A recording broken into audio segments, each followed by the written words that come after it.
बोलो लक्ष्मी नारायण भगवान की जय। बोलो वृंदावन बिहारी लाल की जय। अथ पद्मनी एकादशी व्रत कथा। ये एकादशी अधिक मास पुरुषोत्तम मास जो चल रहा है, इस एकादशी के व्रत कथा कहते हैं श्रवण करने से जन्म जन्मांतर के पाप नष्ट होते हैं और भगवान नारायण की कृपा प्राप्त होती है।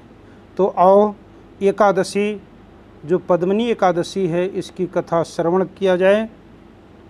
युधिष्ठिर बोले, हे जनार्दन, मल मास के शुक्ल पक्ष में कौन सी एकादशी होती है, उसका क्या नाम है और विधि क्या है, मुझसे कहिए। श्री कृष्ण बोले, मल मास में पद्मनी नाम की पवित्र एकादशी होती है। यत्न पूर्वक उसका उपवास करने से वो पद्म नाम के पुर को पहुंचा देती है। मल मास की एकादशी पवित्र और पापों को दूर करने वाली कही गई है। उसका फल ब्रह्मा जी भी नहीं कह सकते। प्राचीन समय में ब्रह्मा जी ने पद्मनी के उत्तम व्रत को विधि पूर्वक नारद जी से वर्णन किया है। ये पापों को नाश करने वाली और भुक्ति और मुक्ति को देने वाली है। हे राजन, दशमी के दिन नियम करें, कांसे के बर्तन में भोजन ना करें। मसूर की दाल जिसे मसर कहते हैं, चना, शहद, पराया अन्न ये दशमी के दिन वर्जित है। हविष अन्न ग्रहण करना चाहिए। दशमी के दिन भूमि पर शयन करें और ब्रह्मचर्य का पालन करें। एकादशी के दिन प्रातःकाल उठकर आप स्नान करें। स्नान करते समय उस जल में गंगा जल डालें और साथ में कुसा डाल लें और आंवले का चूर्ण उस जल में डालकर और गंगा जी का ध्यान करते हुए स्नान करें। शुद्ध वस्त्र धारण करके और प्रार्थना करें कि हे गंगा जी, आपने जितने भी प्राणी आप अस्थियां पहुंचती हैं उनका आप उद्धार करती हैं, तो हे गंगा माँ, आपके जल से मैं स्नान कर रहा हूँ, आप मुझे पवित्र कीजिए और इस व्रत करने के लिए मुझे शुद्ध कीजिए। इस प्रकार से गंगा मैया का स्नान करते हुए स्नान करके शुद्ध वस्त्र धारण करें और भगवान का पूजन करें।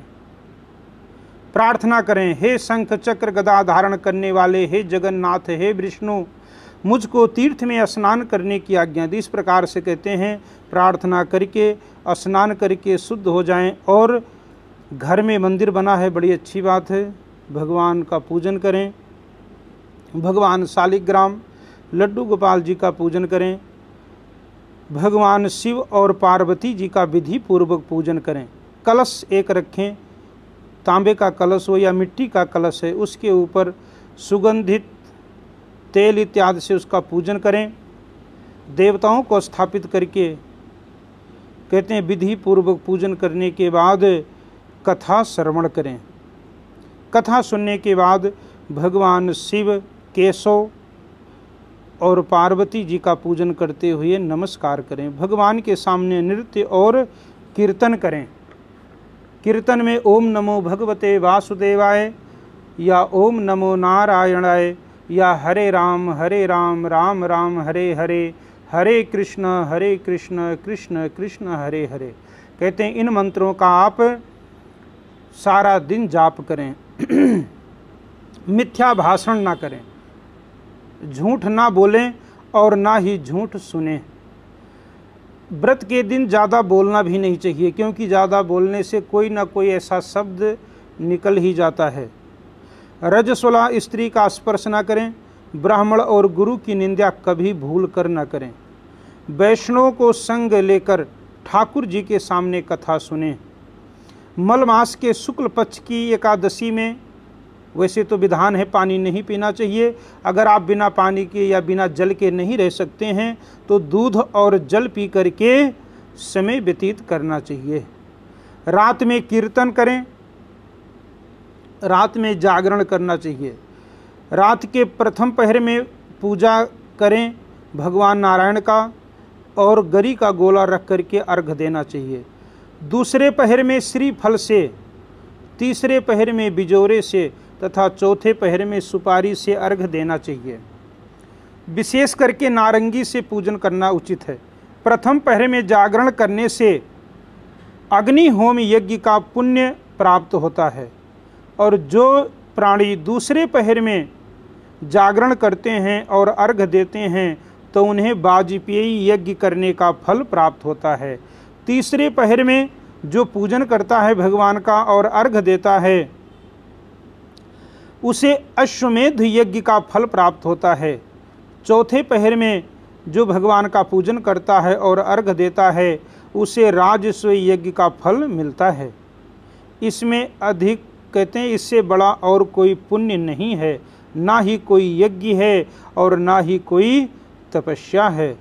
जो प्रसन्नता से पद्मनी एकादशी का व्रत करता है उसने सब व्रत समझो कर लिया है।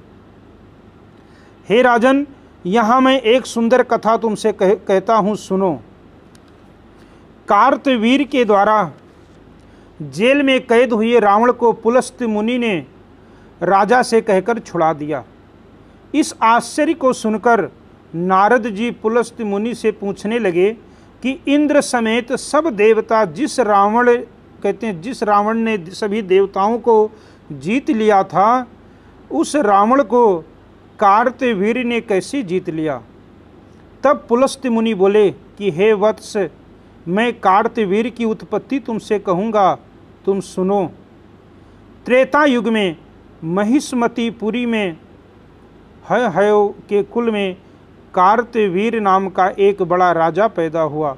वो राजा के 1000 रानियां थीं, परंतु उनमें से किसी के पुत्र नहीं हुआ।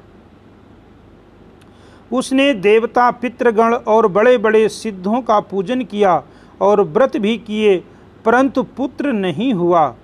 राजा ने मन में विचार किया कि तपस्या करने से इच्छा पूरी होती है। ये सोचकर वो राज्य को मंत्री को सौंपकर और जंगल में तपस्या करने के लिए राजा चला गया। राजा हरिश्चंद्र की पुत्री पद्मनी उस राजा की रानी थी। वो भी अपने पति के साथ गंधमादान पर्वत पर चली गई। राजा ने 10,000 वर्ष तपस्या की और उसके शरीर में हड्डी और चमड़ा ही रह गया। तब पद्मिनी नम्रता से पतिव्रता अनुसुईया से पूछने लगी कि हे साध्वी, मेरे पति को तपस्या करते हुए 10,000 वर्ष बीत गए, तो भी कष्टों को दूर करने वाले केशव नारायण अभी प्रसन्न नहीं हुए हैं। इसलिए हे महाभागे, मुझको यथार्थ व्रत बतलाओ जिससे भगवान प्रसन्न हो जाएं और मुझे पुत्र होने का वरदान दे दें। हमारे राजा पुत्र के न होने से अत्यंत दुखी हैं, क्योंकि पुत्रहीन मनुष्य को मोक्ष नहीं मिलता है। निपुत्र के लिए समस्त जप तप होम यज्ञ सब व्यर्थ होता है। ऐसे पुरुष के जो पितृदेव हैं वो ना तो श्राद्ध ग्रहण करते हैं और ना ही तर्पण लेते हैं, क्योंकि पितर भी सोचते हैं कि इस पुत्र के हमारे ना रहने पर हमारे निमित्त कौन पूजा पाठ करेगा, कौन तर्पण करेगा। इसलिए पितर भी दुखी रहते हैं। अतः ऐसा व्रत बतलाइए जिससे श्रेष्ठ चक्रवर्ती पुत्र पैदा हो। पद्मिनी रानी की बात सुनकर पतिव्रता अनुसुईया प्रसन्न होकर बोली, हे शुभ्र, ये मलमास 12 महीनों में अधिक श्रेष्ठ होता है। ये 32 महीनों के बाद आता है। 3 वर्ष के बाद मलमास आता है। इसमें परमा और पद्मिनी नाम की 2 एकादशियां होती हैं। उनका व्रत करके विधि पूर्वक जागरण करना चाहिए। इनके करने से पुत्र देने वाले भगवान शीघ्र प्रसन्न होंगे। ये कहकर अनुसुईया ने व्रत की विधि उनको समझा दी। उसे सुनकर पुत्र होने की कामना से सब विधि को राजा और रानी ने किया। व्रत पूर्ण होने पर केशव भगवान शीघ्र ही प्रसन्न हो गए। गरुड़ध्वज भगवान बोले कि हे सुंदरी, वर मांग। ये सुनकर पद्मिनी प्रसन्न होकर बोली कि मेरे पति को बहुत बड़ा वरदान दीजिए। भगवान बोले, हे भद्रे, तूने मुझे प्रसन्न कर दिया है। जैसा मलमास मुझे प्यारा है वैसा दूसरा नहीं है। उसमें एकादशी मुझको विशेष प्रिय है। हे सुंदरी, तूने विधि पूर्वक एकादशी का व्रत किया है, इससे मैं तुम पर प्रसन्न हूँ। तुम्हारे पति को इच्छा अनुसार वर दूंगा। ये कहकर संसार का दुख हरने वाले भगवान राजा से बोले, हे राजेंद्र, अपनी इच्छा अनुसार वर मांग लो। रानी ने तुम्हारी कामना सिद्ध होने के लिए मुझे प्रसन्न कर लिया है।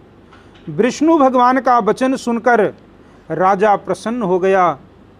जिसको सब लोग नमस्कार करें ऐसा बड़ी भुजाओं वाला पुत्र मांगा।